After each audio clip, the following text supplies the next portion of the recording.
Like any change, there are always skeptics, there are always people who are resistant to adapt, but there are always some early adopters, there are people who embrace the change.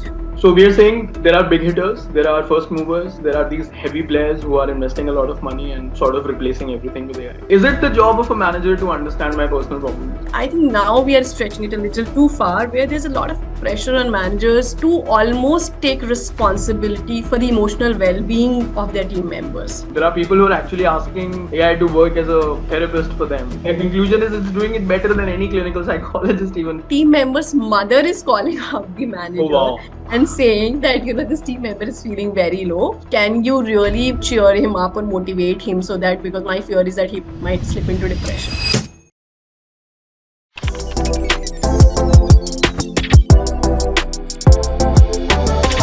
Hi Sakshi, how are you? Hi Harsh, I'm good. Wow. Finally we are meeting. Finally we are meeting, yes. And so much is happening in the world all of a sudden. And we are obviously in a country like ours, especially this podcast culture has really evolved over the last year and a half. Yeah. थोड़ा समाज सेवा का भी purpose है. Students का, first time employees का, and everyone and anyone who wants to be a part of this big industry, educational as well as the learning and development domain. So the idea was to help them all. The idea was also to help ourselves. To that point, what I thought was that the podcast would be a good idea or a great idea to begin with. And here we are recording our first session. First and foremost, thank you for agreeing to be our first expert on the show. Welcome. We call the show L&D 2.0. Hopefully, we'll end up helping a lot of people. That is the aim. So, for everyone who's watching this show, I'll be the host of the show, and every week we'll have experts from the learning and development domain coming in. Today, our expert is Sakshi. I have worked with Sakshi in the past. That's been one of the greatest privileges of my professional career so far. Sakshi is a mother. Sakshi is an HR culture specialist. Sakshi is also an ICF associated certified coach. She's been in the L&D domain for the better part of 15 years now. And currently, she's working as an independent consultant on multiple projects across the industry. Like I said, I have seen her magic firsthand. And she is into HR consulting, content strategy, storyboarding, and a lot of other things that are a big part of the L&D domain. So welcome, Sakshi, first and foremost. Yes, thank you for that generous introduction, and Not at all. continue to do that. I don't mind. I will continue to do that and put you on the spot. Yeah. Yes. So like I said, हमारा aim था थोड़ा हम सब लोगों की help कर पाएं, and of course today we are beginning with that. So should we just dive in straight away? Yes, let's do that. So पहला topic जो हम आज discuss करेंगे, and this is for the entire fraternity, of course. There's a lot of, I don't know, fear, confusion when it comes to artificial intelligence and the kind of impact that is going to have on the L&D domain as well as the education domain at large. Yeah. So if I were to ask you, has AI already officially disrupted the L&D and the education domain, or are we still in the hype phase, for example? So I think had you asked me this question 2 to 3 years back, I would have said that this is still a hype. Yeah. But right now, as we speak, it's definitely not a hype. AI is pretty much around us. It is walking alongside us. And in terms of disruption, I would say that's a strong word to use because maybe there's a lot of potential, there's a lot of ground to cover yet. But definitely it's helping us become more efficient. It's helping us become more creative. But in terms of impact, I think there's a lot more potential to explore. Right. So we're watching tools like ChatGPT, LMS systems, and they're exploding left, right, and center. So is it just shiny tech for now, or the adoption has been that successful that we can call it maybe something that's integrated into our industry now? I wouldn't say it's a shiny tech. It's a reality of our times. I mean, I would just like to call it. It's good or bad. Really, it's something that we will define in terms or of we can just ask ChatGPT if you're good. Yeah, we always have that choice. Yeah. But I think we get to define that. We have that choice with us. It is the reality of our times, in the times that we're living in. And I think that these kind of disruptions have happened in the past. It's yet another disruption that has happened. And it's up to us now how we use it, how we kind of really use it to become more efficient, become more effective, become more impactful.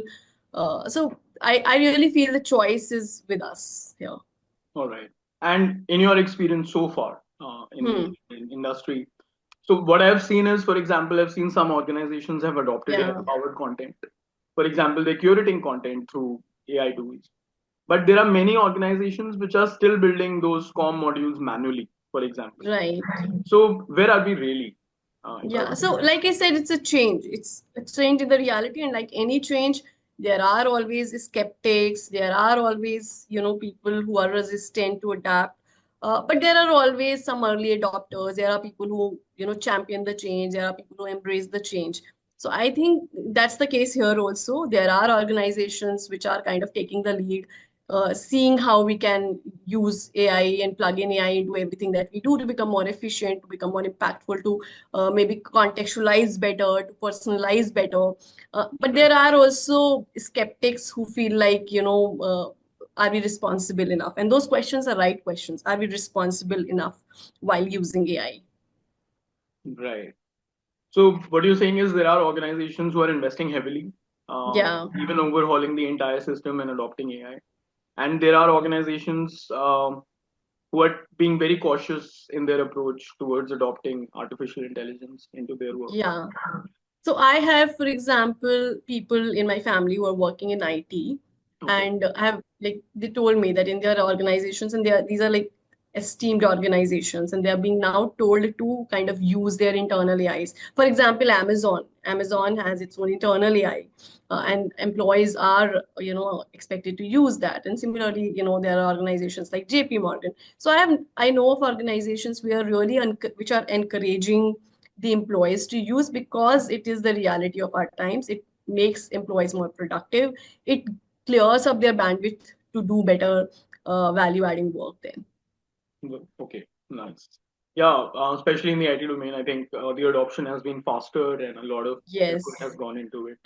But Yeah. from a learning and development perspective, for example, okay, there are these big players who are adopting AI and overhauling their entire systems. But let's say a smaller organization in the Hmm. L&D domain, how do how do they go about it? They don't have the funds to invest so heavily, and there's a lot of reliance on instructional designers. There's a lot of reliance on program managers, even not just for delivering programs ultimately. And I'm taking these two job roles because यहाँ पे हम कुछ चीजें completely replace कर सकते हैं. So for example, content Right. curation, instead of let's say 10 people working on 50 projects, I could do this through AI, create content, and 5 people or 2 people can review the entire thing Hmm. and fact check it. Uh, Things like nudging, for example, can be automated. So Hmm. is it safe to say the smaller organizations should focus on smaller things that they can probably use AI for and we Yeah, can and I think there are enough and more tools that we all have access to, right. which are in the public domain. And right now, the cost implications aren't very high, but Yeah, yeah, obviously there are tools for which you need larger investments. yeah. So I think we have enough to play around with. For example, there is a tool that I just started exploring, which is called Napkin AI, which helps you create, say, different presentations in a storytelling format. So it's good. I think it's good to have just fun with these tools and see what works and what doesn't work. And there are enough and more tools that are being created from all corners of the world right now. Right. So the smaller organizations can start replacing some of what they do maybe with AI, Yeah. start experimenting it with it rather, and maybe. So is it good advice for them to maybe wait a little bit, start slow, start small, and just, or they can or is there an organization that can completely decide not to do anything with AI? Is it possible today? I think that will be a risky call to not know then what's happening, because at least you know. And obviously, there are always very confidential, high stake things Yeah. that you can protect, but otherwise, you can always explore. For example, like in our coaching practice now, we use AI to kind of record conversations. Now, when we have the transcripts, AI can also help us analyze those transcripts against, say, coaching competencies. Now, that helps when we are doing just peer coaching sessions for our own development. It helps us in becoming better coaches. So there are many such applications where it can help you save time. Like, you know, earlier we would always have this one person taking the minutes of the meeting. Now you don't need to do that because AI can do that. So there are enough and more applications that we are already seeing around us then. Right, and a great example, Sakshi. So, for example, when Yeah. we're doing one-to-one coaching, and we Yeah. have that script and we have that script analyzed by an AI tool, the risk of messing up on some information is gone, right? That Yeah. risk is not there, and it's ultimately helping the coachee, which is the job. Yeah. Right. So, yeah, that's a great example. Just to sort of close this discussion and come to the final part of our first uh, topic today, has AI officially disrupted the entire L&D and education industry? So we are saying there are big hitters, there are first movers, there are these heavy players who are investing a lot of money and sort of replacing everything with AI. And then most of the organizations are not yet doing this. So even if I talk about it from a school's perspective or college's Yeah. perspective, a lot of money is being spent on automating a lot of different stuff. But then there Yeah. are boards in our country and there are government institutions in our country where it's not possible. Right. So right, that makes a lot of sense. As an L&D professional, though, so what do I do as an L&D professional? I'm an instructional designer or a program manager. Uh, what should I urgently focus on to build up a skill set that I'm moving with this shift and I'm not left behind? I think, you know, L&D professionals need to be learners first Oh yeah, of anyway. course, yes. That's a good call out, Sakshi. L&D professionals need to be learners themselves. Yeah, yeah. And in fact, you know, the day before yesterday, I was speaking to my sister, and I'm attending a training program, and I told her that I just love being in classrooms because only when you're having these experiences, so experience it firsthand. So I think Right, when you experience it, then you can always see that how that experience lands, and then you can always, you know, give that experience to others also. right. Do you worry about a few or many L&D roles being replaced by AI ever? I would say the roles will evolve definitely because now we will focus more on more deep work, more value adding work, and which is a good thing because we will have enough and more bandwidth to do that. We can focus more on, say, analytics, which can really help in the measurement that we've been talking about for long in L&D, that how do we measure the ROI. I think now we have the opportunity to do that with AI and with, you know, tools that are around us. So that way I feel that it will evolve. Also I think with AI, and not just with AI but also the times that we're living in, we also have to focus on one more aspect, which is just grooming more responsible leaders. Because recently I was reading this report by DDI which talks about there's a leadership there is a leadership crisis where the trust in leadership is eroding, where the trust in brands is really eroding. So I think that's another crisis to solve for. And I think we all have these experiences. Recently, for example, my recent experiences have been very, very close experiences have been with medical ecosystems. So I'm talking about one of the well-known hospitals and an insurance company, which is part of a large group. Right. And I had really bad experience with the frontline staff at both the places in a very, very critical time. And that's when I realized that, that there is a huge gap in the purpose statement that the leadership is talking about and how the frontline is delivering that. Uh, I feel that this is also a good time to focus on these problems, on equipping the front line to become problem solvers, to kind of really do on the feet thinking, to collaborate better with internal teams, and then provide solution to the customers. So I think that's another thing that we need to focus on. Yeah, maybe you should have sold them one program. I mean, we can help with that cultural alignment, right? Yeah, So what you're saying is, there is on one hand there is this crisis of leadership where we need to groom responsible, more assured leaders in a way, and there is this sort of a gut feeling where people are losing faith in leaders and even brands. Of course, it's been very, very common in the news lately. And on the other hand, let's say a leader is there and the purpose is very clear and the values and the mission statement is very clear. The frontline managers don't understand what the leaders are saying. right. Right. Coming back to L&D now, and before we close this first part of today's session, today's video, so L&D में एक तो आदत हो जाता है ना, you think of any meeting as a so but Yeah. of course I'm learning a lot simultaneously. What's one practical way that an L&D team can start experimenting with artificial intelligence without a massive overhaul, a smaller organization? I know Okay, I you've think like you answered. said, just like figure out tools and then just start playing with it. Like one of the things, for example, I have a lot of people in IT right now, so I've created a group and where I say tell them that I have this FOMO that I wouldn't know what's happening out there. So if you come across good tools, just keep posting it here. So just and just keeping your eyes and ears open and just exploring. I think right now we are at a stage where we can be more playful Yeah. without any pressure. So I think let's make the most of this phase where we can be playful without any pressure. All right, that sort of brings us close to our close to the end of our first part of today's episode. Has AI officially disrupted learning and development and the education industries at large? Of course, it has to an extent. It's not a massive across the industry overhaul yet. There are early movers, there are blockers even, and there are people who are waiting and watching and sort of going with the flow, Yeah. experimenting a little bit. Um, Definitely not a hype cycle, so to speak. It's not just shiny tech now. AI is becoming a more and more important part of our lives on a daily basis, work as well as personal. Of course, we were talking about this the other day, Sakshi. There are people who are actually asking AI to work as a therapist for them. And Yeah. their conclusion is it's doing it better than any clinical psychologist, even so to speak. Yeah. So, experiment, have fun. Playful is the word Sakshi used. The important thing is you do not get left behind. If you have any comments, if you have any views to add on to our discussion today, please do share with us, and we would love to hear from all of you and help the entire fraternity.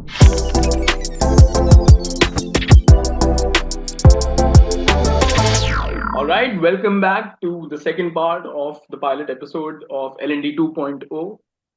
We're very excited to bring these topics and discussions to all of you, and obviously the objective and the purpose here is to not just engage with you, but try and help you and help us, all of us, because I've never met a person in this world who has not needed help.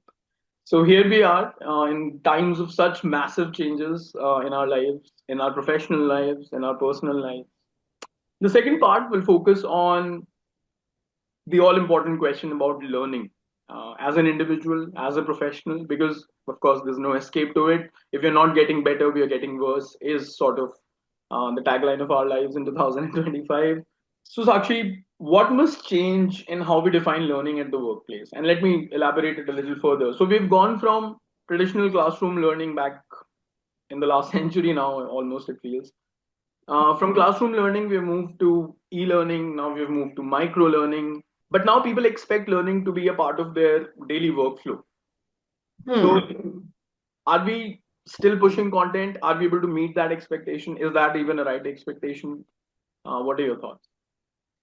So there are two things in this. One is I think that in-person learning still has its value, Right. where you are just slowing down, taking time off from your daily routine, and then exploring not just some themes, but exploring yourself I in a think social. disconnecting is important. Focusing Yeah, on one. disconnecting because then only you can go inside, you can explore yourself, and you can kind of get in touch with your own personal values and the kind of leader you want to be. So Right. I think these are very, very important things, and they cannot be replaced by anything. I still feel even though if you do it virtually, but those in those sessions where people come together, the synchronous learning has its importance Right. is what I feel. Right. In terms of micro learning or learning in the flow of work, it's happening and it's a great tool for, the application of learning, for the sustenance of learning. So for example, what I learned in classroom 2 months back, I may just forget or I may not remember how to apply it when I'm facing a unique problem. And that's where something like a micro learning can help. Uh, and I feel there's a scope to further contextualize it to personal problems or personal challenges that people are going through. Also, right now it's very knowledge oriented, so if it Okay. can become more, say, conversational, more social, if there are ways to kind of improve the experience in terms of learning the flow of work, mm, I think that will be great. And there is huge potential there if we can solve those. For example, I've now gone through a program on delegation, and I understand that there will be times that there will be people who are low on will or low on skill. I need to deal with them differently. Now that's in a certain framework, I understand that. But when I'm back at workplace, I suppose come across a person who is going through deep anxiety. Now that's a very different problem to solve for. And Right. if through micro learning I can get some perspective on how to deal with this very unique problem that I am going through, I think that is where it will really have that aha for people. Right. So skill will matrix is not really helping you when you're talking about a different problem altogether. Yeah, Someone is going through a personal issue. Actually, let me right. make it a little controversial. Actually, let me ask you a different question. Is it the job of a manager to understand my personal problems? I mean, first and foremost, I know there's Yeah. a lot of content on social media. My manager doesn't understand my personal problems. I found it hard to work with him, and I left, for example. So I think, see, managers, obviously, today we have come a long way from, the manager who was very, say, with that masculine archetype where the manager is the Yeah, boss the and telling you what. 20th We've century come a long manager. way from there where Yeah, manager is not just giving orders, but obviously manager needs to give you feedback, manager needs to delegate better, manager needs to, plan those sessions with you, check in conversations, all of that is there. But having said that, I think now we are stretching it a little too far, where there's a lot of pressure on managers to almost take responsibility for the emotional well-being of their team members, which is not a fair expectation. And I'll give you two examples here. So, there's a friend of mine who told me that he has a team member who was not doing well. And because the team member was not doing well, he was not able to generate any leads in business development. The team member was feeling very low. And okay, the person was feeling low, could have spoken to the manager. But now that team member's mother is calling out the oh manager wow. and saying that, this team member is feeling very low. Can you really, cheer him up or motivate him so that, because my fear is that he might slip into depression.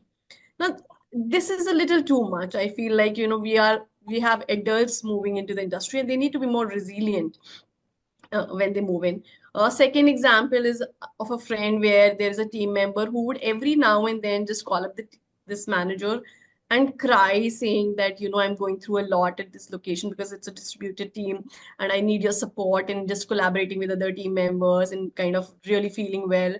And to the extent that, that if the manager is sometimes busy, the person would call up, say, 4 times, 5 times, Wow. and continuously keep on calling and saying that, if things don't work out, I might take an extreme step. So you really need to support me.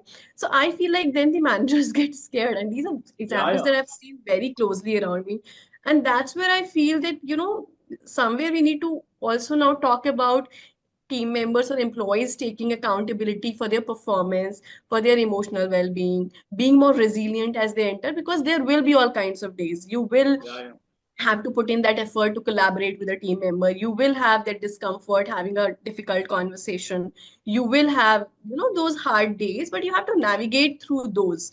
You can't just say that every difficult conversation is making you depressed or making you anxious. So I think somewhere we need to kind of draw the line here, is Yeah. what So you're I saying first and foremost, archetypal patriarchal manager doesn't. Mhm. That's 20th century.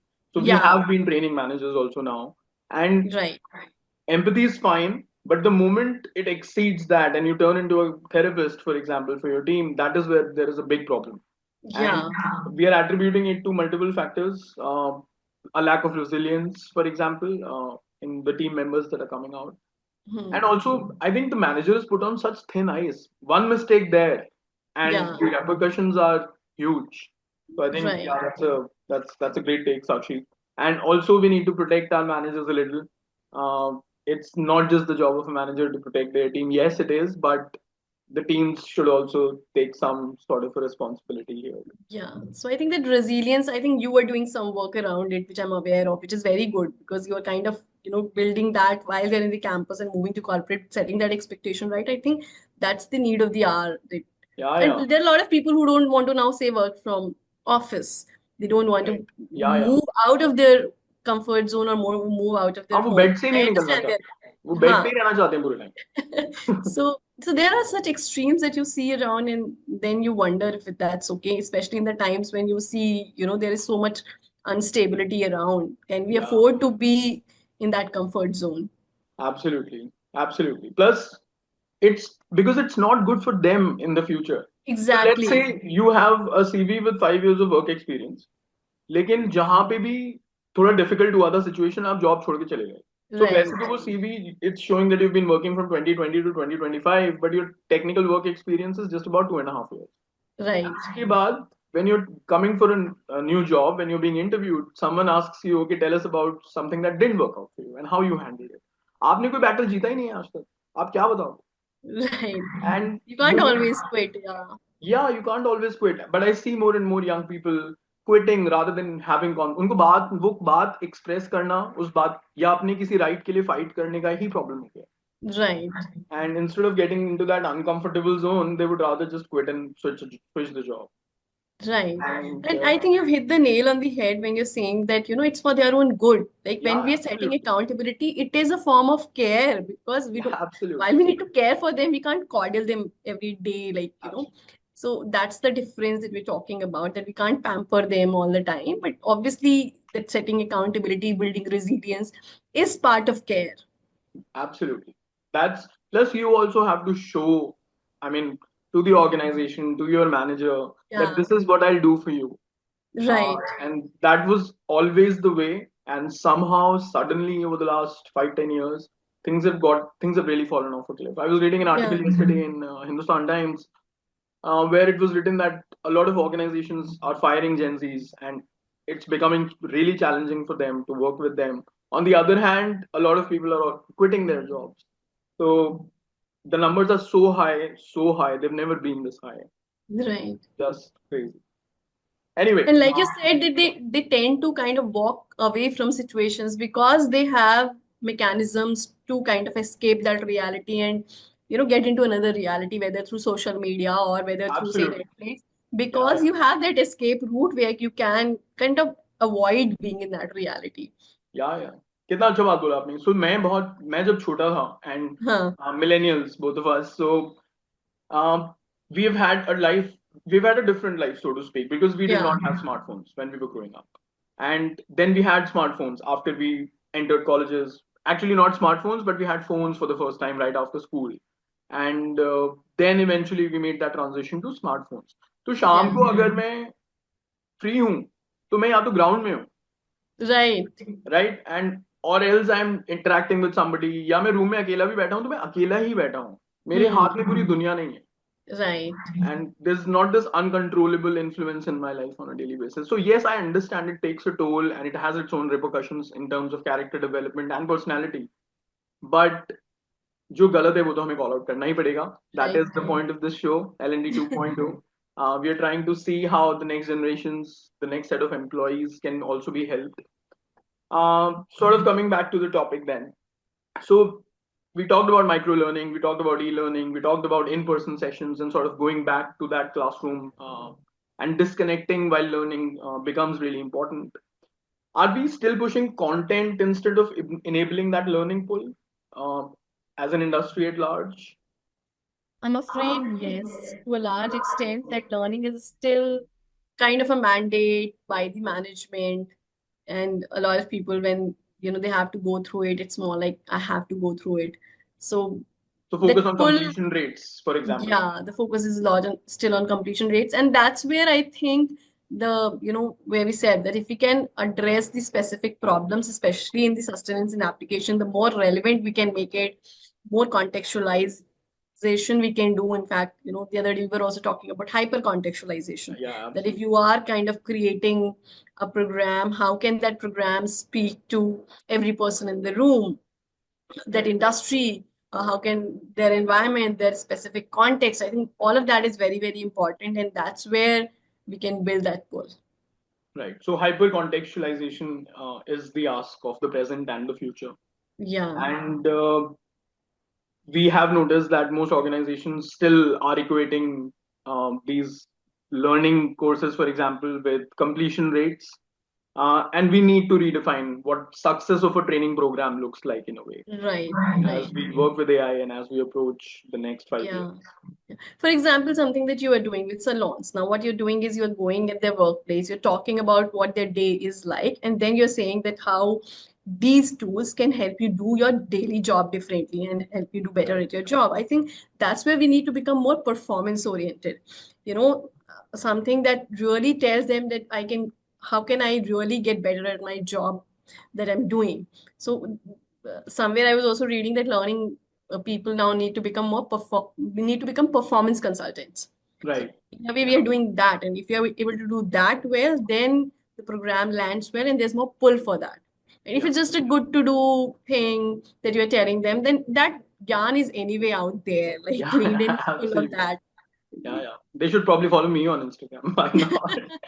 Yeah, so Yeah, that is there, but I think that's where when we are creating solutions, L&D interventions, when the client is paying us to do something for them, that's where I absolutely. think the responsibility is to kind of understand their context better, understand their problem statements better, and then solve for those.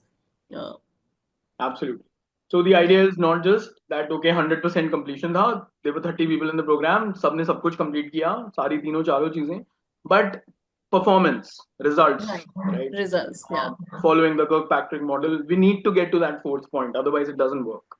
it Um, doesn't work. Yeah. Especially now, it ends up being a waste of money and resources, and it Yeah. doesn't work. Yeah, Again, going back to the example. For example, I was in this hospital. Now, you might be training your leadership on something, yeah, but it is really not translating into frontline execution. absolutely. Yeah, So if that's not happening, there's no point of that person just knowing those things or understanding those things. Somewhere it needs to translate into customer experience, the front lines, execution, and right. that's the challenge that we need to solve for. Absolutely, absolutely. We are definitely in agreement here. So, Sakshi, Yeah. just a couple of follow-ups on this. Is learning in the flow of work? I know it's a word that's been used. It's a phrase that's been used for a few years now. We want people to learn in the flow of work. We want people to learn in the flow of work. But is it just a buzzword, or is it actually happening in certain organizations? What's your experience been? So I think it's happening, but I'm still not sure how effective it is. So, for example, there are a lot of micro learning tools out there which will put up some, knowledge bites. Right. But if it is just knowledge bites, is it helpful? Because, like we discussed, those knowledge bites are anywhere around us. Like when I open LinkedIn, I see the same thing. When I open that micro learning app, I see the same thing. Yeah. So, where is the difference? Yeah. So, Yeah. while it's happening, I think its effectiveness is questionable. Again, performance change नहीं होगा तो कुछ नहीं है. Huh, so is it addressing the nuanced problems that I am facing every day? Is it really helping me with those? And I think if we are able to solve for that, then it will be more effective. When I open LinkedIn, all I see is my manager doesn't understand my personal problem. Anyway, Mhm. quick reminder on that.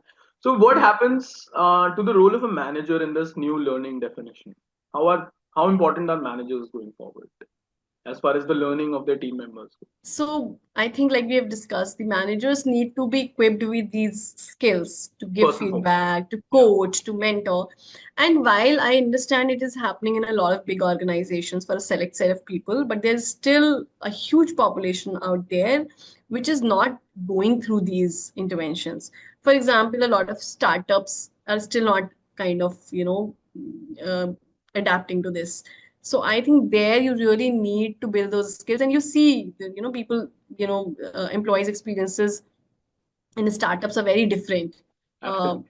They don't hire managers, they don't hire employees, they hire partners. So, yeah, and we have a huge number of startups today. yeah, And somewhere I see that there is a huge opportunity there to groom the leaders, to groom the managers in a lot of these startups. While traditional organizations have been doing it and they have built culture around it, and I've experienced how they do it, and it really works in a certain way.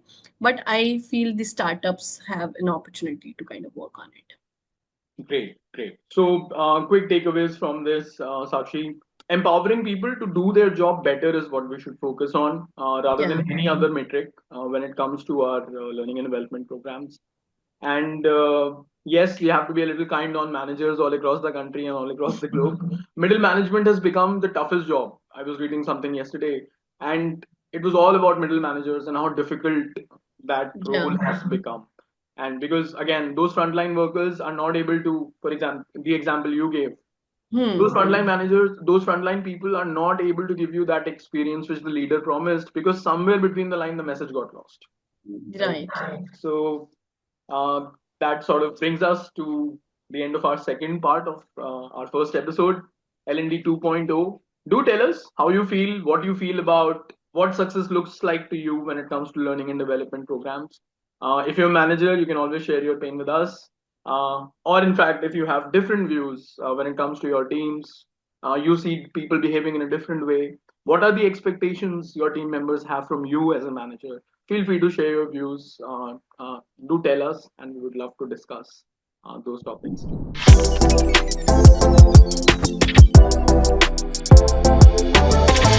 All right, welcome back to the third and final part of our first episode, the pilot today in L&D 2.0. We've been talking about learning and development programs affecting individual members, how the AI transition has happened in the L&D domain and education industry at large. Now we'll get into a very serious question, if I may. Um, we've seen people being worried about jobs with the AI disruption and the AI transition that has come globally for many years now. People have been worried for a while, and especially in an industry like learning and development, in an industry like education. So I was reading this post the other day where somebody said teachers would be replaced by computers, and someone came and asked me, "Sir, do you think that's really going to happen? Would artificial intelligence replace teachers completely?" So I told him any teacher that can be replaced by a computer should be replaced by a computer anyway, right? So Right. that is going to happen, but not all teachers are going to lose jobs, right? So, like we discussed in the first part and the second part, the idea is to keep upskilling ourselves. But now we'll limit our discussion to the L&D domain in this final section. And Sakshi, my question to you is, will learning and development jobs disappear? Will they evolve into something unrecognizable in 5 years?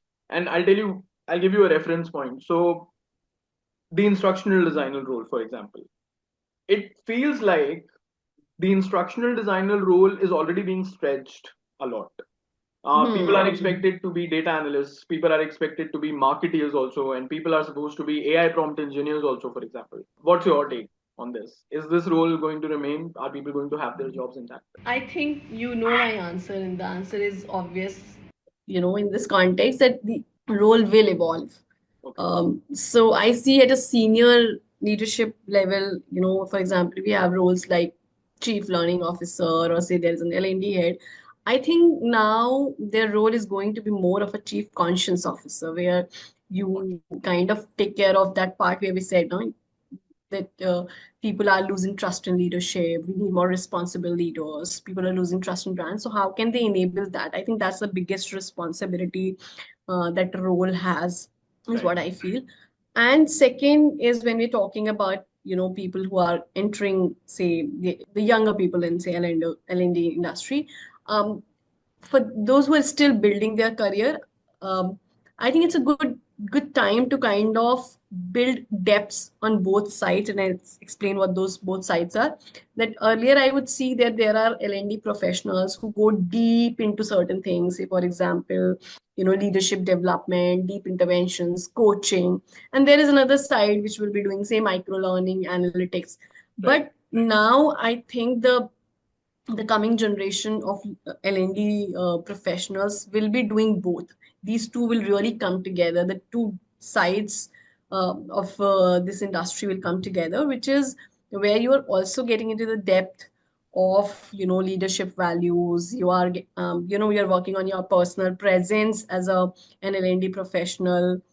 You are uh, you are also kind of working on professional etiquettes, that you're building professional ethics. So while you're kind of exploring the depths of this, you're also working on the other side of say tech, micro learning, understanding how this lands, how the experience lands, how analytics work, how you can show the impact of your interventions. So these two will really go hand in hand, is what I feel. And how I see, the L&D professional is like a four-armed alchemist, and Okay. somebody with four arms. And I Okay, so know, you're telling us what an L&D professional will evolve into now. Yeah, okay. yeah. All right. And I know I'm going to be criticized for saying that now L&D will have to have four hands, but I think it's going to be important to have use these superpowers now that we have, enough and more around us. So one would be like a crystal ball. In one arm, you have something like a crystal ball, Okay, through which you can do analytics. And when I say analytics, it's not just say diagnostic or descriptive analytics, but also predictive analytics to some extent. right, So somewhere, if we can reach to that extent, and we can really now start showing that impact on performance. On business results. I think that will be great. On second, in the second hand, I see there is like a mashal, where you are kind of holding that mission of leadership values, grooming responsible leaders, mm, and building professional ethics. In third hand, I see there is this wand which is creating that whole magic through experiences, both human-centered experiences and tech-enabled experiences, but somewhere those magical experiences through that wand. And fourth is very, very important, where you now have a compass which is helping you navigate through the business landscape, because unless you understand the context, none of this is going to land. So knowing right, the context is going to be very, very important. So I think it's I don't see it as a scary thing. I see it as a very exciting thing, that finally we'll be able to build that credibility as L&D professionals that the business has been asking for, right, because we are very close to that. We are very, very close to that. right. Fantastic. Wow. So number one, चार हाथ मांगने हैं आपको भगवान से अब. And you going. I mean, you need to hope that you get those four hands. You talked about a crystal ball in one hand, a mashal in the other, a magic wand to create experiential learning, and a compass in the fourth hand, so that you become that professional, like you rightly said, that L&D professional that businesses have been asking for a very, very long time. Yeah, yeah, And let's say, what about people who are not targeting this? There's a risk, right? There's of course a risk there. So yeah, going back to, will L&D jobs disappear? No. Will they evolve into something else in 5 years? Absolutely. They'll evolve with people who have four hands. Then, but there are people who have not yet started that journey. So of course, right, my advice as of today is, if you haven't started that journey, please start it now, because you need to evolve and wear these multiple hats. And it's not a wrong expectation from your organization for you to now be a data analyst, for example, as well as an instructional designer or a marketeer, right? Because again, like I said, it's being condensed into one professional, a lot of right. levels of expertise. Great, great, Sakshi. That was a wonderful picture that you painted. I will talk about that to other people also a lot. We talk a lot about upskilling employees all around us as L&D professionals.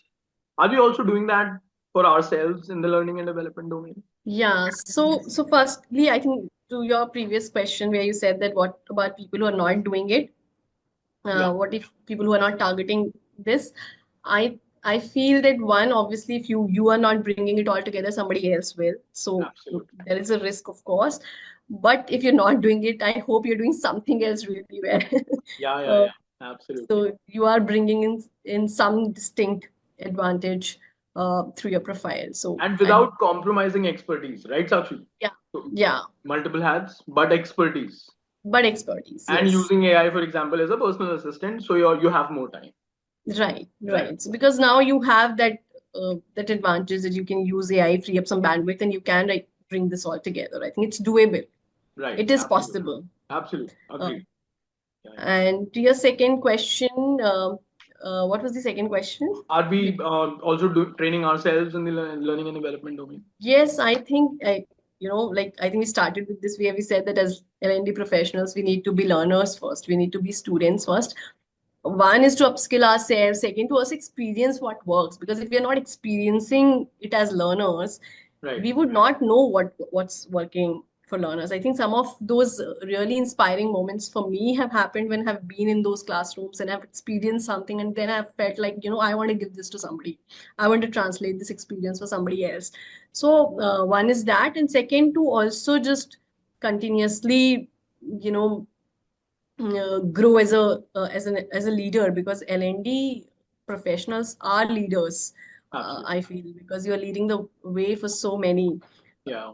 So, whether it's about immersing yourself in deep literature and understanding what leadership should look like, especially in these times, understanding what the leadership has been like in history, and then understanding what it should be like now, or whether it is about understanding the new tech or the tools, or whether it's about understanding what's happening in the business world, how are different industries emerging, what's the competition landscape like.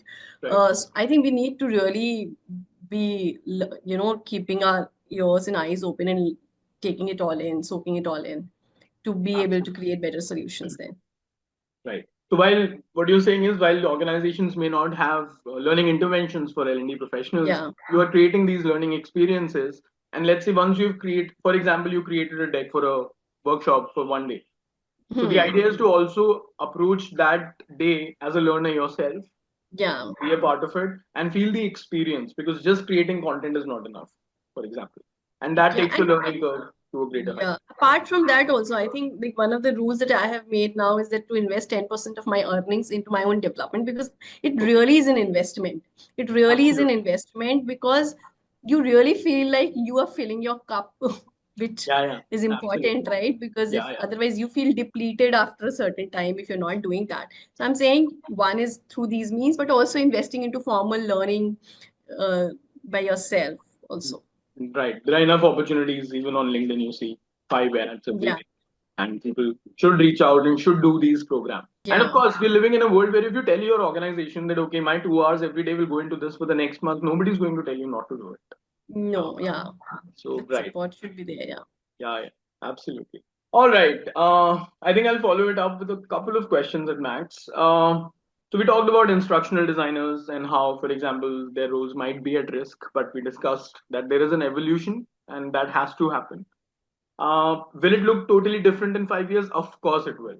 So Yeah. evolution changes certain things. And जैसा आपने बोला, आज हमारे पास 2 हाथ हैं, हमारे पास 5 हाथ, चार चार हाथ सबके पास होंगे. जो 4 हाथ नहीं है जिसके पास वो इंटरव्यू में नहीं आए. सीधा disqualified. And we have also discussed in the last part, if somebody's starting their L&D career today, for example, what should they focus on? Yes, resilience, accountability are skills from the outset for the entire generation of workforce that's coming our way now. And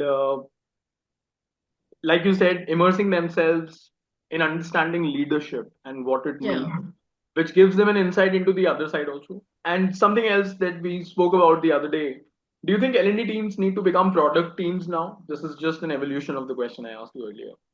Yeah, yeah. So it sounds very intriguing to me, and I think because I had never thought about it like that, but it is like that because you are eventually building solutions for a certain target audience.